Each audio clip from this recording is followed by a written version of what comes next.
구장하는 데까지 하겠습니다. 구장은 어두움을 좋아했던 자들, 이 혹독한 어둠 속으로 이제 들어가는데, 이제 9장에서 이게 8장까지가 이제 어둠을 좋아했던 자들이 더 큰 어둠으로 이제 들어가는 걸 8장까지 보여줬다면, 이제 9장에서는 이 어둠을 밝혀줄 이 빛을 소개하고 있어요. 평강의 왕, 이렇게 해서 나오죠. 평강의 왕, 예수 그리스도 평강의 왕입니다. 전에 고통받던 자들에게는 흑암이 없으리로다. 옛적에는 여호와께서 스불론 땅과 납달리 땅이 멸시를 당하게 하셨더니 후에는 해변길과 요단 저쪽 이방의 갈릴리를 영화롭게 하셨느니라. 그러니까 이스라엘 땅을 이렇게 아마 장로님이 했으면 지도로 잘 보여주셨을 텐데 전 PPT를 안 하니까 이스라엘 나라를 이게 3등분을 해서 보면요. 일단은 남유다, 예루살렘을 중심한 남유다, 그 다음에 북이스라엘의 사마리아를 중심한 북이스라엘, 그리고 그 위에 북쪽에 이게 이제 스불론과 납달리 땅이에요. 그쵸? 이쪽은 하도 이방인들이 침략을 하면 거기를 맨날 치니까 그것을 갈릴리 이방 갈릴리라고 그렇게 표현을 하는 거예요. 그러니까 예수님께서도 보면 마태복음 4장 13절? 예, 마태복음 4장 13절에 보면 예수님께서도 그 요한이 잡혔을 때 그 가버나움으로 갔다고 할 때 그 이전에 그 표현을 이게 스불론과 납달리 땅이 뭐 이러면서 갈릴리 이방 갈릴리 땅 이러면서 그 표현을 쓰거든요. 그러니까 주로 이제 이방 갈릴리 땅이라는 이 말이 그만큼 이방인들이 너무 많이 노략질을 하니까 이방 땅에 내준 것처럼 그렇다는 얘기를 하고 있는 거예요. 그러니까 주로 아수르에 의해서 많이 빼앗겼던 땅이죠. 그리고 이 땅이 실제로 그 BC 732년에도 아수르가 여기까지 침범합니다. 거기를 이제 영화롭게 하셨다는 이 말은 이제 주의 백성이 수치를 씻을 날이 온다는 거죠. 지금 여기는 우리가 9장은 이제 빛이 비치는 걸 얘기하고 있잖아요. 그렇게 노력을 당하던 곳이 영화롭게 된다는 것은 이거는 회복을 얘기하고 있는 거예요. 그 다음에 흑암에 행하던 백성이 큰 빛을 보고 사망의 그늘진 땅에 거주하던 자에게 빛이 비치도다. 여기서 큰 빛. 이거 히브리어로 하면 오르 가돌이 위대한 큰 뜻이잖아요. 오르가 빛이에요. 오르 가돌 딱 생각나더라고요. 큰 빛. 이게 사망의 그늘진 땅과 굉장히 대조를 이루고 있어요. 지금 여기 큰 빛, 이게 사망의 그늘진 땅. 얼마나 대조적인지 몰라요. 그러면서 큰 빛을 보고 사망의 그늘진 땅에 거주하던 자에게 빛이 비치도다. 이제 그야말로 이 어둠 속에 있는 이 세상에 그 빛이 이제 오는 그 모습을 얘기하고 있습니다. 그러니까 세상이 어두울수록 이제 그 빛이 이제 올 날이 가까운 거를 우리가 또 생각할 수 있겠죠. 그만큼 지금 점점 어두움으로, 지금 오늘날도 그렇잖아요. 너무 어둡잖아요. 영적으로. 어찌 보면 또 어둡기 때문에 그리스도인들의 그 역할이 빛날 수도 있을 것 같아요. 그러니까 그런 가운데 가끔씩 왜 선행하는 사람들 TV 뉴스에 나오면 그래도 아직도 세상은 소망이 있네. 그러듯이 그것이 우리 그리스도인들의 행실이 그렇게 이 어둠 가운데서 빛을 발하면 참 좋겠다라는 생각이 들었습니다. 그 다음 3절 주께서 이 나라를 창성하게 하시며 그 즐거움을 더하게 하셨으므로 추수하는 즐거움과 탈취물을 나눌 때의 즐거움같이 그들이 주 앞에서 즐거워하오니. 참, 이게 농부에게 있어서는 수확의 즐거움이 제일 크잖아요. 추수하는 그 즐거움. 그 다음에 전리품. 이게 지금 보면 탈취물을 나눌 때 이게 군인들에게 있어서는 탈취물을 나누는 때가 제일 기쁘다 그러잖아요. 최고의 기쁨. 그것을 여기에다가 아주 최고 기쁜 것을 여기다 비유하고 있어요. 그다음에 이는 그들이 무겁게 맨 멍에와 그들의 어깨의 채찍과 그 압제자의 막대기를 주께서 꺾으시며. 이 부분에 이 4절에서는 무엇을 얘기를 하겠냐면은 출애굽 사건, 출애굽 때 우리가 그들에게 그 맨 멍에가 무거웠다 그러잖아요. 그들이 종살이를 했기 때문에 그 다음에 미디안의 날과 같이 하셨습니다. 그러니까 앞에는 출애굽 그러니까 애굽 시대에 이스라엘 백성들이 종살이했던 그것을 얘기하고 있고요. 그다음 미디안의 날과 같이 하셨습니다. 이게 이제 기드온을 통해 가지고 미디안을 치잖아요. 그죠? 기드온의 300용사 그들을 이용해서 치는 그런 것과 같이 이게 하나님께서 하신 어찌 보면은 누구나가 이스라엘 백성들은 역사 속의 이야기를 잘 알고 있는 거죠. 출애굽 이야기도 그렇고 사사시대의 기드온을 통해서 미디안이 그 당시에 이스라엘을 제일 많이 노략질을 했잖아요. 그래서 기드온이 그 포도주 틀에서 숨어가지고 막 타작하고 있고 막 그랬잖아요. 하나님 부르실 때만 해도. 그렇게 노략질을 많이 하던 그들로부터 어찌 보면은 노략질하는 이방인의 대표적인 거죠. 이 미디안 이 부분은. 그래서 사사시대에 그 기드온을 통해서 미디안을 치신 그 사건과 그 애굽에서 종살이할 때 그들을 이끌어내던 그거를 지금 상징적으로 말씀하시면서 그렇게 하나님께서 역사하신 걸 말씀합니다. 그러면서 5절 어지러이 싸우는 군인들의 신과 피 묻은 그 도시 불의 섭같이 살라지리니. 이제 그런 게 모두 이제 전쟁이 이제 사라진다라는 뜻을 얘기하고 있는 거예요. 피 묻은 거독과 불의 섭같이 사라진다. 이 말은 군인들의 신과 피 묻은 거독. 옛날에니까 다 이게 전쟁 때나 볼 수 있는 것들인데 이 전쟁이 사라진다는 걸 얘기합니다. 그 다음에 6절과 7절은 메시아의 통치를 얘기하고 있는데요. 봅니다. 이는 한 아기가 우리에게 낳고 한 아들을 우리에게 주신 바 되었는데 그의 어깨에는 정사를 메었고 그의 이름은 기묘자라 모사라 전능하신 하나님이라 영존하시는 아버지라 평강의 왕이라 할 것임이라. 이게 이는 한 아기가 우리에게서 낳고 우리에게서 낳았다. 참, 이게 그러니까 우리 이세의 줄기에서 예수님이 나시잖아요. 하나님께서 뚝 떨어져서 이렇게 한 게 아니라 우리 인간의 몸으로 오셨음을 얘기하고 있습니다. 한 아들을 우리에게 주신 바 예수 그리스도께서 십자가에 달려 돌아가심으로 이제 우리 죄를 위해서 주신 거죠. 내어주신 거죠.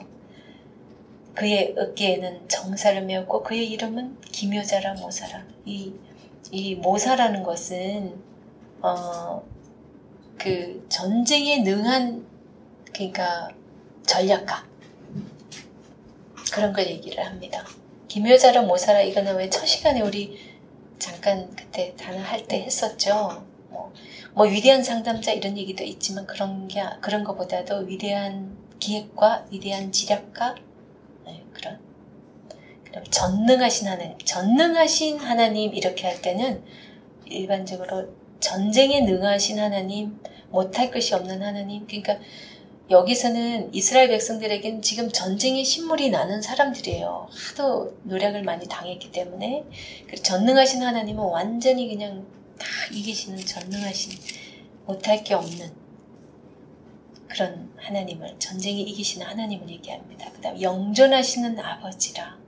이 영존하시는 이 부분이 이사야서에 제법 등장을 하는데요.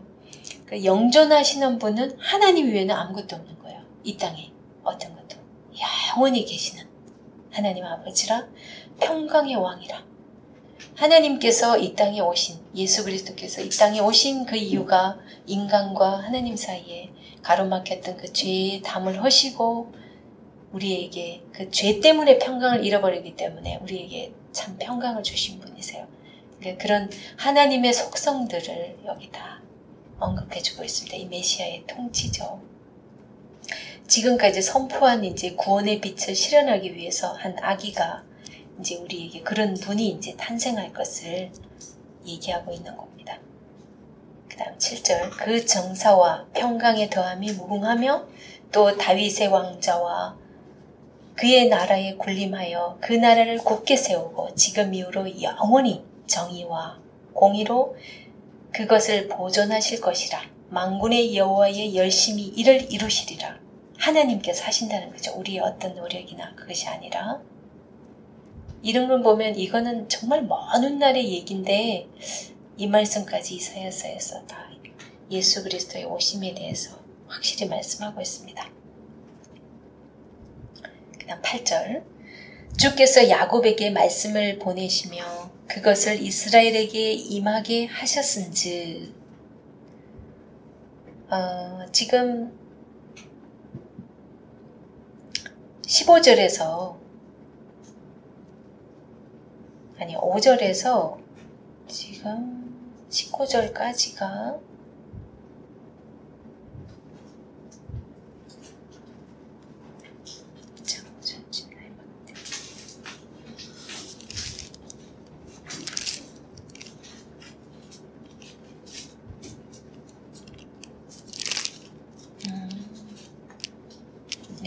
읽으면서 보도록 하겠습니다.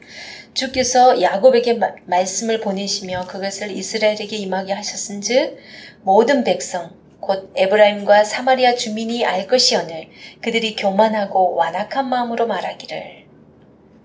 지금 이 모습들은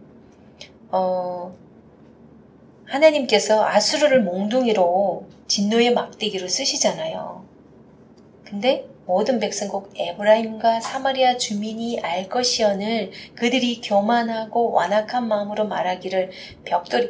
이게 지금 북이스라엘에다가 지금 이 얘기를 하는데도 아수르를 통해 가지고 이제 멸할 것을 얘기를 하는데도 불구하고 벽돌이 무너졌으나 우리는 다듬은 돌로 쌓고. 이 말은 벽돌이 무너졌다는 얘기는 이제 전쟁으로 이게 막 온 가옥들이 황폐하고 무너지는 그렇게 해도 우리는 다듬은 돌로 쌓고 자기네들이 할 수 있다는 거예요. 그 다음에 뽕나무들이 찍혔으나 우리는 백향목으로 그것을 대신하리라 하는도다. 그러니까 이건 전쟁 아니면은 무슨 환란, 고통, 뭐 경제적인 어려움 어떤 걸 막 줘도 자기들 힘으로 해결하겠다고 아주 교만을 뜨는 그 모습을 보여주고 있어요. 지금 왜 이게 경제적인 부분까지 하냐면은 뽕나무들이 찍혔으나 이 당시 뽕나무는 이스라엘 백성들이 생활 많은 부분을 이 뽕나무에서 그 많은 생활의 터전으로 이 뽕나무도 포도나무도 있지만 뽕나무도 그들의 삶을 얘기하고 있다고 그래요. 그렇기 때문에 뽕나무들이 찍혔다는 것은 이제 먹고 살기 힘들도록 만드는 그런 걸로 지금 얘기하고 있고 우리는 백향목으로 그러니까 우리는 백향목도 있으니까 그러니까 우리는 우리 방식으로 우리 노력으로 어떻게 할 수 있다 이렇게 얘기를 하는 거예요. 그러니까 지금 8절에서 10절까지 이런 거 보면은 우리가 어떤 불신자에게 아니면은 교회를 다닌다 하더라도 믿음이 없는 사람에게 하나님의 말씀을 막 얘기하면서 너 그렇게 하면 안 되고 정말 그렇게 하면 안 되거든. 그러면은 진짜 하나님이 그거는 용서할 수 없어. 그건 도저히 그렇게 하면 안 되는 거야 라고 아무리 얘기해도 안 듣는 거예요. 실제로 제가 우리 그 형제들에게도 얘기해도 그냥 듣기 싫어하지 안 듣고 싶어 하더라고요. 옛날에 교회를 다녔었는데도 정말 그들의 귀가 그냥 그야말로 닫혀버린 것 같아요.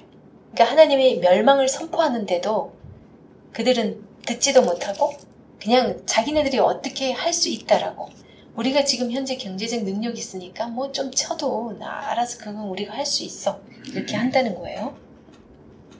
교만을 얘기하고 있습니다. 이것도.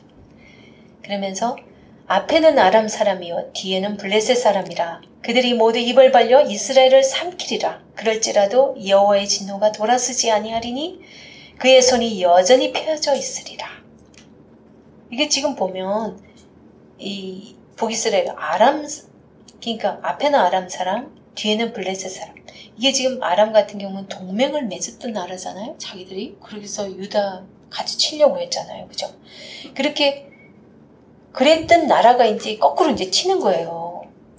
그러니까 이거는 우리 세상적으로 보면 정말 내가 의지하고 믿고 저 사람하고만 저 사람한테만 잘 보이면 되고 저 사람하고만 내가 확실히 친하면 되고 저 사람 하는 대로만 잘 따라하면 난 안전해.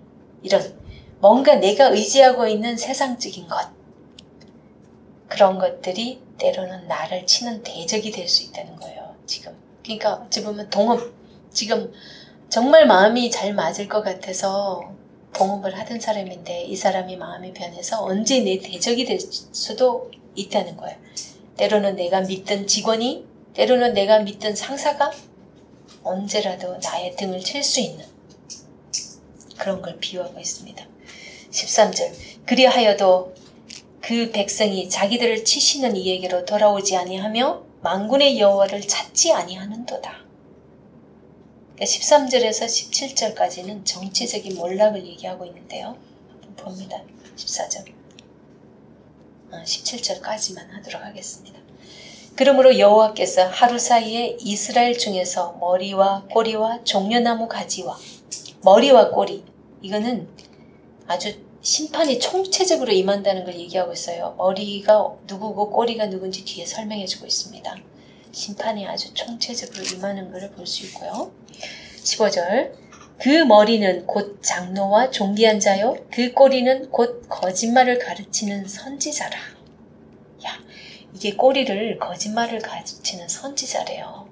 그러니까 적어도 지도자일 줄 알았는데 여기서는 거짓말 가르치는 선지자들을 꼬리라고 비유를 하고 있어요. 일부러 더 그렇게 낮춰버린 것 같아요. 16절 백성을 인도하는 자가 그들을 미혹하니 인도를 받는 자들이 멸망을 당하는도다. 백성을 인도하는 자가 그들을 미혹하리니 인도를 받는 자가 멸망을 당하는도다. 이게 그러니까 아니 우리 목사님이 잘못 가르쳐서 나중에 하나님 나라 가서 목사님 이렇게 가르쳐줬는데요. 그게 안 통하는 거예요. 결국은 목회자가 잘못 가르치면 거짓되게 잘못 가르치면 결국 잘못된 길로 가고 미혹돼서 결국 그 사람이 구원에서 이탈되는 길로 갈 수도 있다는 거죠. 그만큼 말씀에 바로 서지 않고 이 거짓 목자에게 걸리면 그 백성조차도 멸망당하는 거예요. 지금 하나님 거기에 대해서 이 백성이 멸망당하는 거에 대해서 안타깝다고 너는 내가 건져줄게 하지 않는단 말이에요. 그리고 17절 이 백성이 모두 경건하지 아니하며 맨날 그렇게 거짓말만 듣고 썩은 양식만 먹었으니 이들이 뭐 경건한 생활을 할 수 있겠어요? 이 백성이 모두 경건하지 아니하며 악을 행하며 모든 입으로 망령되이 말하니 그러므로 주께서 그들의 장정들을 기뻐하지 아니하시며 그들의 고아와 과부를 긍휼히 여기지 아니하시리라. 그럴지라도 여호와의 진노가 돌아서지 아니하며 그의 손이 여전히 펴져 있으리라. 이게 심판해야 되는 그 이유 3가지. 첫 번째, 이제 백성들이 모두 경건하지 아니에요. 그러니까 백성들조차도 거짓 목자에게 그렇게 들어서 그랬든 어찌됐든 이 백성들도 경건하지 않았어요. 자기들도 충분히 멸망당할 만한 이유가 있는 거예요. 그 다음 2번째, 악을 행했어요. 이들이 악을 행했고 3번째, 입으로 망령되이 말하니 이게 영적인 무감각을 얘기합니다. 자기 마음대로 말이 되는 거. 그런 상태에 있기 때문에 이들도 멸망당할 수밖에 없고 그리고 그들의 고아와 과부를 긍휼히 여기지 아니하였다. 하나님께서 왜 우리가 저 앞에 2장에서도 보면 2장 16절인가 그때부터 하지 말라는 것, 그 다음에 하라는 것 이렇게 주셨잖아요. 우리에게. 그때 줄 때 하라는 거에서 고아와 과부 이렇게 긍휼히 여기고 이들을 돌보는 걸 얘기했잖아요. 근데 그들의 고아와 과부를 긍휼히 여기지 아니하시리라. 그러니까 이거는 그들의 고아와 과부를 긍휼히 여기지도 않겠다. 그러니까 그런 상황에서는 얼마나 하나님께서 화가 나셨는지 그거조차도 돌보지도 않겠다라고 말씀을 하시는 거예요. 그럴지라도 여호와의 진노가 돌아서지 아니하며 그의 손이 여전히 펴져 있으리라. 우리 18절에서 이거 해버리죠? 그죠? 얼마 안 남았어요. 그죠? 그러면 9장까지 끝납니다. 자, 18절. 18절부터 21절까지는요, 사회적인 혼돈 상황을 얘기하고 있어요. 사회적으로도 이렇게 혼돈한데, 봅니다. 대저 악행은 불타오르는 것 같으니, 곧 찔레와 가시를 삼키며, 이 찔레와 가시는 이 아까 패역한 이스라엘을 상징하는 걸로 많이 등장한다고 그랬죠. 그리고 악인들을 말할 때도 찔레와 가시라고 얘기합니다. 찔레와 가시를 삼키며 빽빽한 수풀을 살라 연기가 위로 올라가게 함과 같은 것이라. 만군의 여호와의 진노로 말미암아 이 땅이 불타리니 백성은 불의 섭과 같을 것이라. 사람이 자기의 형제를 아끼지 아니하며. 이게 자기의 형제를, 그러니까 자기 형제조차도 아끼지 아니한다. 그러니까 19절에 이런 그 사회적인 혼돈이 얼마나 심했으면 아무도 믿을 사람이 없는 거예요. 그러니까 자기 형제조차도 이제 이렇게 다 등 돌리고, 요즘도 보면 옛날에 비해서 형제 간의 우애가 많이 떨어졌어요. 그죠? 남남으로 살아가는 사람 너무 많아요. 저는 그 부분이 영적인 부분으로 많이 보고 있어요. 실제로 보면 영적인 것들이 가로막혀가지고 이렇게 싸우잖아요. 근데 싸우는데 그냥 마음이 상한 게 아니라 보이지 않는 가운데서는 꼭 영적인 것이 그게 가로막혀 있거든요. 이 악한 것들이 막 우리를 혼돈되게 하면서 계속 다투게 하고 싸우게 하고 갈라서게 하는 거, 결국 그만큼 이제 마지막이 가까웠다는 것 같아요. 그래서 이때도 지금 하나님이 멸망하기 직전에 지금 이런 상황이 있는데 형제를 아끼지 아니하며 그렇게 말하고 있습니다. 그 다음 20절. 오른쪽으로 옮길지라도 줄이고 왼쪽으로 먹을지라도 배부르지 아니하여 각각 자기 팔의 고기를 먹을 것이며. 이게 너무 기가 막히죠. 이게 오른쪽으로 왼쪽으로 먹을지라도, 이 말은 온갖 방법으로 자기가 욕심을 다 부리고 어떻게 해보려고 해도 배부르지 않았다는 거예요. 만족함이 없는 거예요. 그렇게 해도 좌우로 온갖 방법으로 욕심을 부려도 만족함이 없어서 나중에는 자기의 팔의 고기를 먹는다는 것은, 이게 자기 자신조차도 어떤 존재인지도 모르고 자기조차 먹어버리는, 그러니까 자기의 영혼, 저는 이 부분에 어디 주석에서는 안 나왔는데 그냥 자기 애조차 없어진다라고만 하는데 요즘 사람들이 자기 영혼을 팔아먹는 그런 모습으로까지도 이게 연상이 되더라고요. 어쨌든 자기 자신조차도, 그러니까 목숨을 너무 함부로 버리잖아요. 그러니까 자기 팔의 고기, 이거는 자기조차도 돌보지 않는 걸로 그렇게 얘기하고 있습니다. 그 다음에 21절. 므낫세는 에브라임은 므낫세를 먹을 것이요. 실제로 므낫세 지파와 에브라임 지파가 둘이 싸웁니다. 그러다가 또 유다를 칠 때는요, 그들이 합하여 유다를 치리라. 그럴지라도 여호와의 진노가 돌아서지 아니함. 그러니까 이 둘이 또 유다를 칠 때는 둘이 힘을 합쳐요. 이게 므낫세와 에브라임은 요셉의 두 아들인 거 아시죠? 둘이가 형제 지파예요. 그죠? 다른 어떤 것보다도. 그렇게 형제 지파임에도 불구하고 이들이 서로 싸워요. 그러다가 또 둘이 서로 힘을 합쳐서 칩니다. 그럴지라도 이것도 보면은 결국은 이들 이르도록 내버려둔 것도 하나님이 허락하신 것 같아요. 하나님께서 진노해서 여호와의 진노가 돌아서지 아니하며 그의 손이 여전히 펴져 있으리라. 모두 다 파괴해버리고, 그러니까 이 자기 자신의 배만 채우기 위해서 이렇게 살아가는 사람들 속에는 온갖 사회 혼돈이 있고, 그런 가운데서는 형제 간에도 우애가 다 사라지고, 그 다음에 자기 자신조차도 아끼지 않는, 정말 완전 막장이에요. 그냥 다. 이런 모습들이 결코 우리 지금의 이 세상하고 다를 바 없는 것 같아요. 부모가 자식을 죽이기도 하고, 자녀가 부모를 죽이기도 하고, 형제 간에 이거는 두 번째 문제 아니겠어요? 그만큼 이게 너무 패역한 세상이 된 것 같습니다. 자, 여기까지 하겠습니다. 기도하겠습니다. 하나님 감사합니다. 지금까지 말씀을 보면서도 우리가 말씀을 늘 보고 있으면서도 우리의 죄악상이 이토록 심각한 줄 몰랐고 우리가 얼마나 욕심에 차서 우리 정욕대로 살아가고 있는지 제대로 알지 못하였습니다. 이제 말씀의 거울을 우리에게 비춰주시니 그 말씀으로 참으로 우리가 하나님의 마음을 알아서 조그만 거 하나부터도 우리가 변화되게 하시고 참으로 우리의 모습이 이 암흑과 같은 세상에서 조그만 빛으로서 역사할 수 있도록 인도하여 주시옵소서. 아버지, 이곳에 함께하는 우리 지체들, 아버지 한 주간 동안도 우리가 함께 나누었던 이 말씀 가지고 우리가 하나님의 마음을 좀 더 알아서 하나님과 동행하는 삶 살 수 있도록 도와주시옵소서.